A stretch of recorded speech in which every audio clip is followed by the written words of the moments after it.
Thank you, Andrew, Hugo, Marta, for this amazing opening.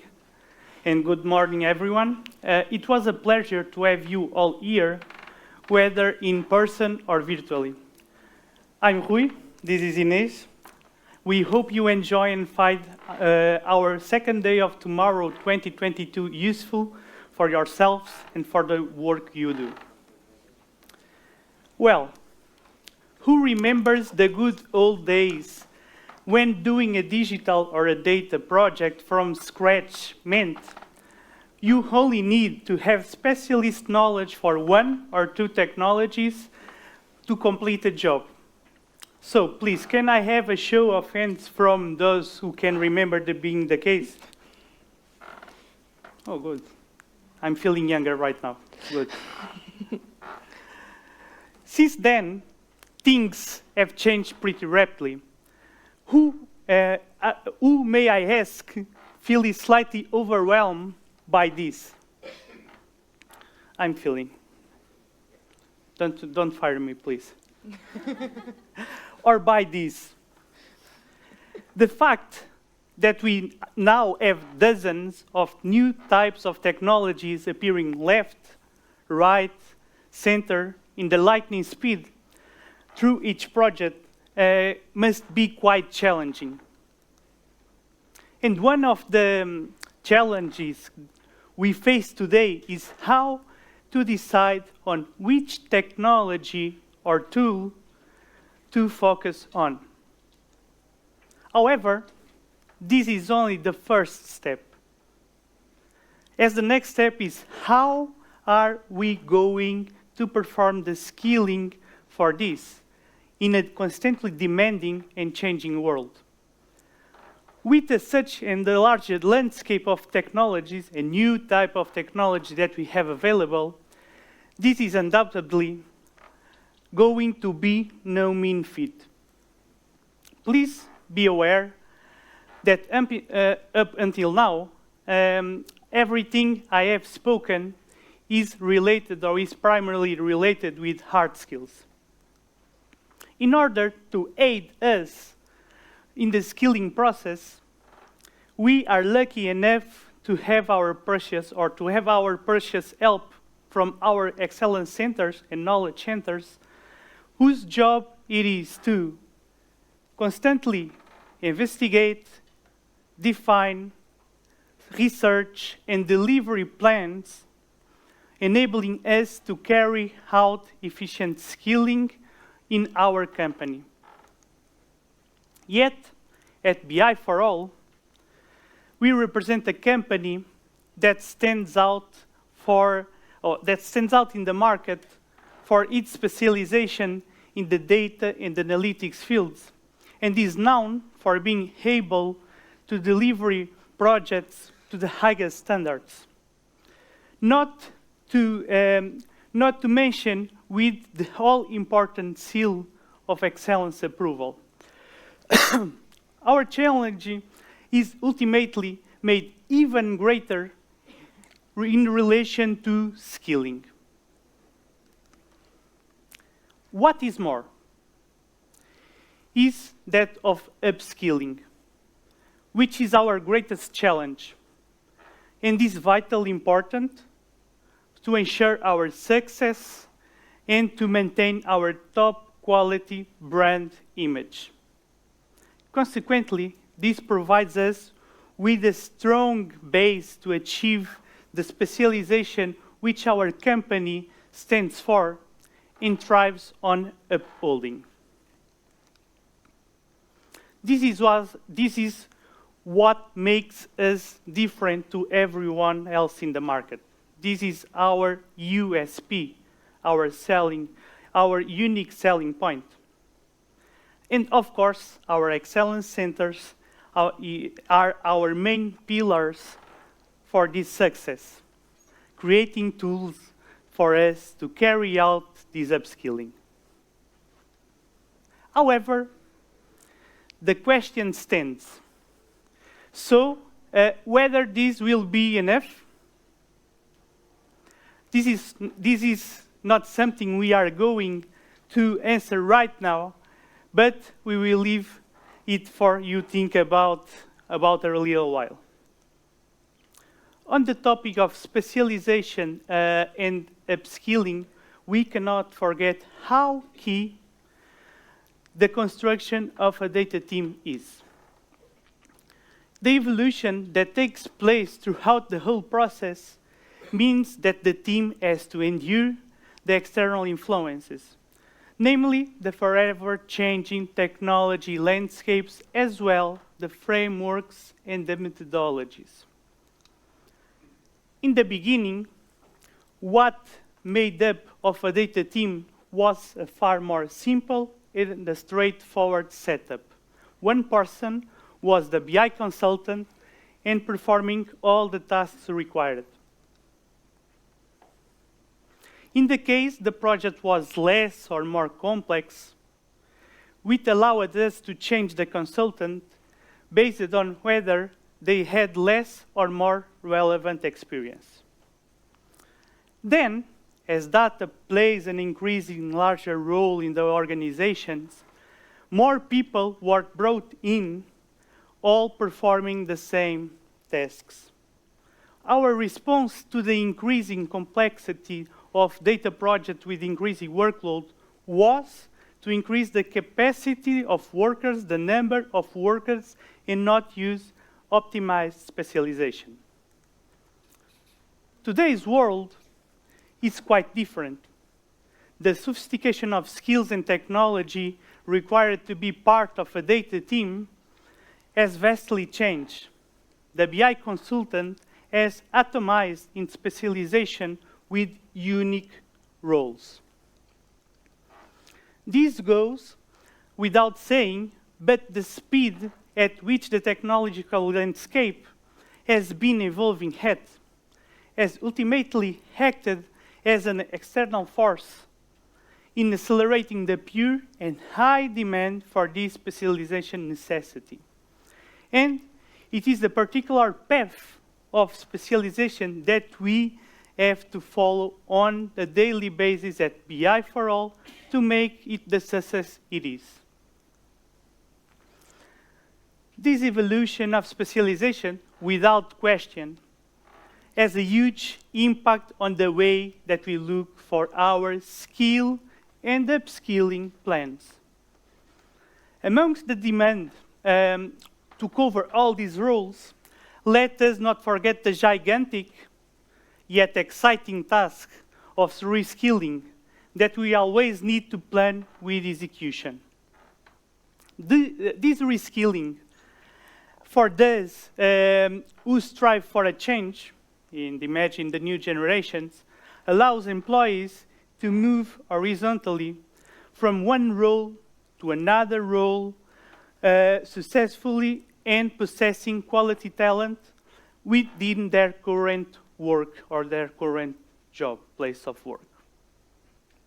It also means that we are able to retain our talented employees, keeping them highly motivated by having this option to move to new positions and roles of their choice. Ultimately, they maintain their enthusiasm, which consequently has an all-around positive impact in our company and the work we do. We have been very focused up until now in this presentation on the hard skill challenges, which we are presenting in the day-to-day basis of skilling, upskilling, and reskilling them.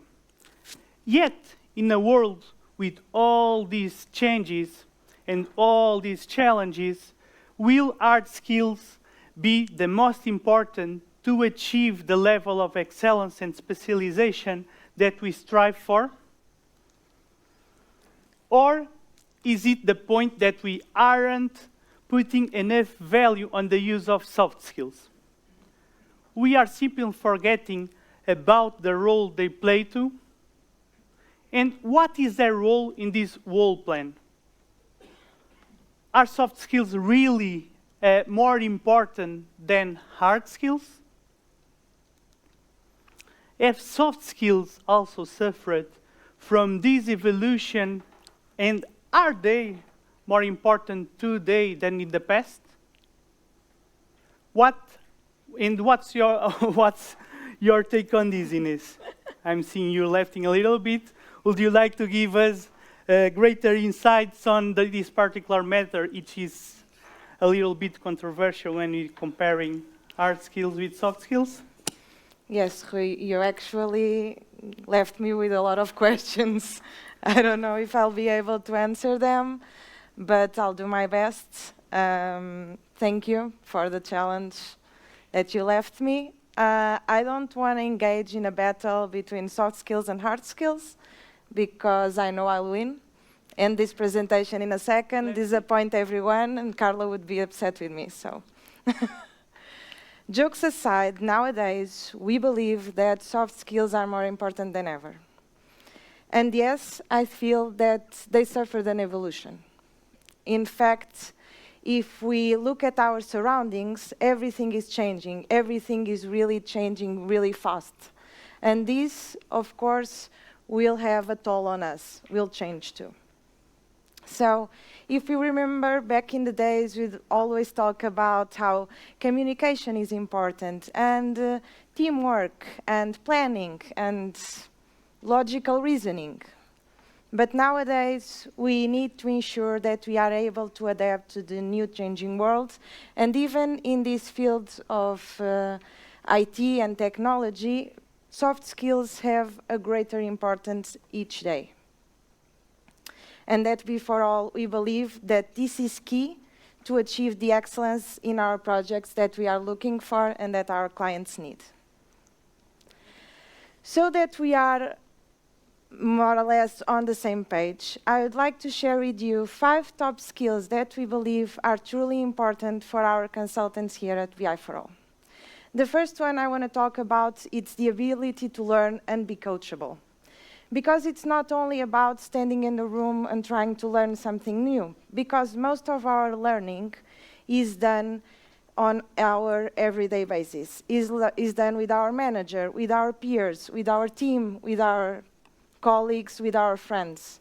So it's not only about what we have on a training session, it's more about what we do on each day and people we surround ourselves by. So we need to be able to be coachable. Empathy is also crucial because it allows us to be better at communicating, but also better at working as a team, better at learning, and we know that this will be very useful in every situation, because if you look at your calendar, you have meetings, you have your calendar full of meetings, and this means that you spend most of your day talking to each other, talking to clients, talking to your team. Then critical thinking, that will help you analyze potential choices. It will help you find the best route. It will help you find better ways to work.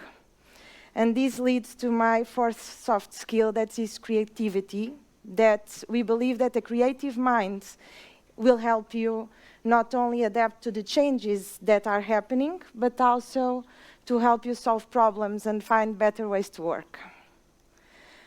Finally, I would like to talk about the focus, because you know when you are working nowadays, you have people calling you, you have the social media, you have everything that is keeping you away from the present moment, but you also need to find the focus for your goals, for what you want to do with your professional life, what you want to achieve on the long term.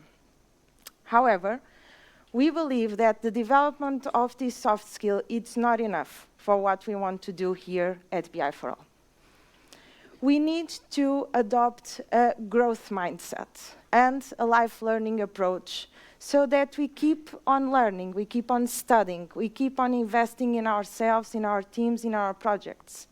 Because, as Rui was saying, if we are trying to build specialization, we have a greater risk of becoming obsolete. Because if you have a fixed mindset, every time something changes in your project, every new technology that appears, what will happen is that you'll become frustrated and just give up. The lifelong learning is what will enable us not to be outdated, so that we keep on knowing more and thinking about the future. However, here at BI for All, we believe that the person that plays the biggest role is our leadership. And they have a great challenge that I want to share with you. Most of the people that want to be in this innovation path, they need to work with the best. They want to work with the best people.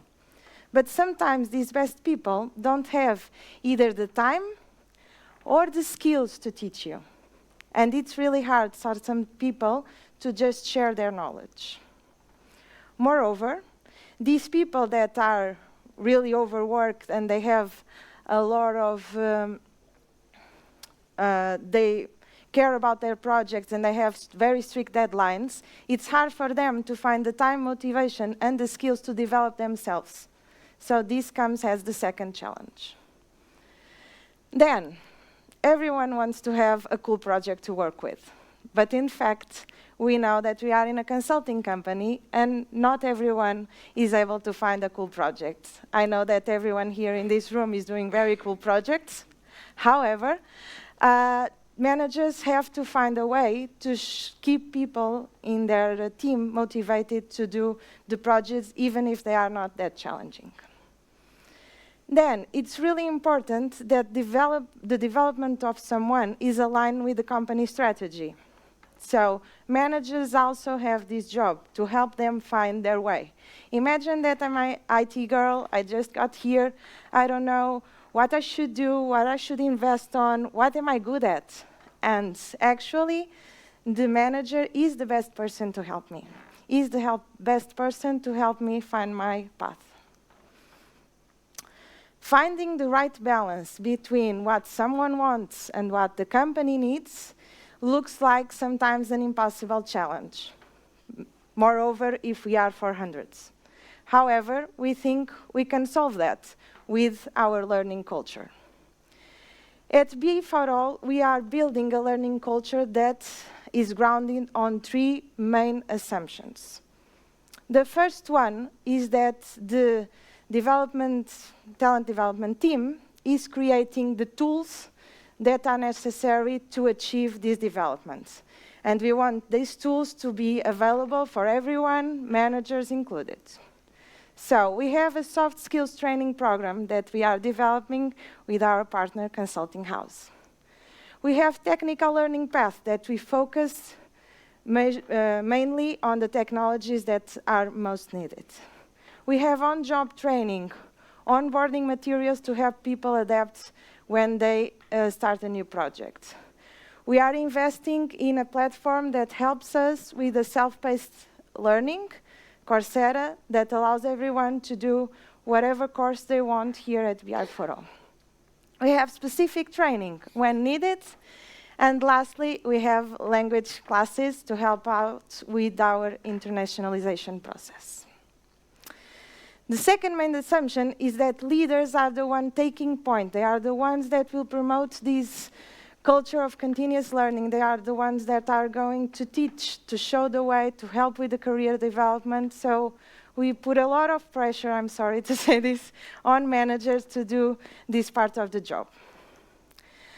And this will allow us to what? To create a personalized learning experience for everyone that is adjusted to each one's motivations, the way they learn, and the motivations, the way they are. So these are very key things that are really important for people to learn more and to get to the specialization needed for our projects. The thing is that one size doesn't fit all. So we cannot put everyone in a classroom and ask them to be the experts on a technology. We need to see what adjusts to each one. For this to happen, we have to invest a little bit on the digitalization of training. And of course, we have an awesome tech team that is helping out with that to help this experience to be more interesting for everyone, and also for us, talent team, to be able to focus on other tasks. Here I leave you with a dilemma, because it's a very old dilemma. However, it's pretty accurate, and we should not judge people who think like this, because it's natural. When you look at our company, we are 400. If someone just is dedicating 30 minutes to 1 hour to training, they are not only spending time, we are also spending money on the training, and we are also keeping that person from being billable for our clients. So it's a huge investment, and we need to take the best care possible and to maximize the effort that we are doing. However, we don't actually know what the effort is enough. I mean, how much time should I spend learning? Is there an easy number to find this?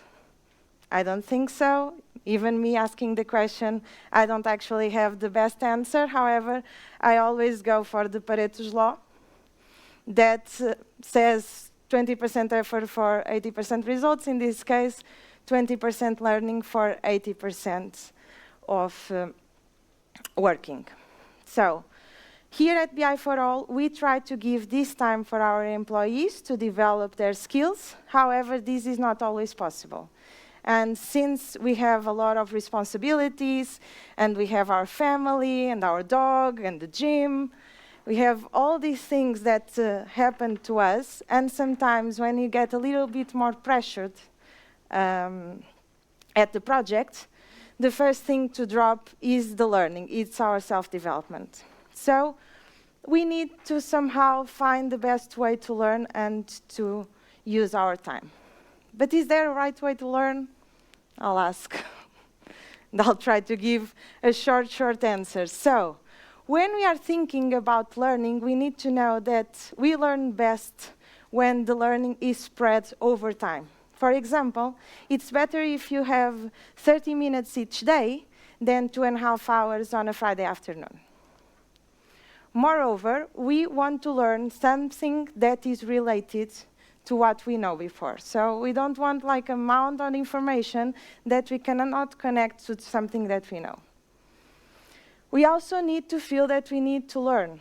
For example, sometimes we have a leadership course and someone is not actually feeling it or feeling the need because they cannot connect with their personal experience and they didn't feel yet the pain and how hard it is to develop others. We are also creatures of habits, so it's good to find a place in your life where you dedicate to learning. And it should be more or less the same time, the same day, the same situation, so it happens more often. And finally, there are some people that are here that want to be here. They want this contact, they want this proximity. However, are people that rather stay at home and listen to this virtually, and it's okay. And there's even people that rather listen to this conference later on their free time, on unscheduled. So somehow, we can say that there's been a shift in our mindset towards learning, which in fact made my job much more interesting, because in the beginning, when you used to talk about training programs, you had to go to the training programs and the company had to have them. And there was no motivation, there was no work behind it, and people didn't actually feel the need to go. And now we are changing this. Not only the company's minds, but also people's minds are changing towards training. So, Rui? Looking at this change in mindset, where are we evolving to? Do we want a balance between soft skills and hard skills? Or do you think that somehow we have soft skills acting as enablers for the work we are doing in terms of specialization? Well, Inês, with one question that you left me with. You left me with so many, so. And I don't know if I'm able to answer to you. But the way I see it is that it is essential to give a balanced importance to both of these. However, it's vital that our talent has the right and appropriate soft skills, as you already mentioned. And without question, that this work starts at the recruitment phase. And I see our recruitment team here in the first line. So a huge thank you for your work and for all the best that we do. You are amazing. But at BI for All, we are a demand, and again, something like the Pareto law and all of that. We are a demand that soft skills and hard skills should converge in order to reach our final objectives. These need to work hand in hand, where soft skills act as enablers to improve the hard skills. Therefore, I will be inclined to conclude that without the right soft skills, we lose our enablers. Do you agree with me, Inês? Yes, that's why our teams work together here at BI for All to ensure that this vision on learning actually takes place. And for us, it's really important for our teams to have these both sides of a coin or of the iceberg to get and to give the better projects and deliver excellence to our clients. So, hope you enjoyed this opportunity to have like this little sneak peek behind the scenes on what we do here at BI for All, and to know a little more about how we develop the people that you clients are working with. And this somehow inspires you, but also that is something that will strengthen our partnership. Thank you for your time and attention. We have now 3.5 minutes. If you have any questions, if you want to comment on anything that was said here.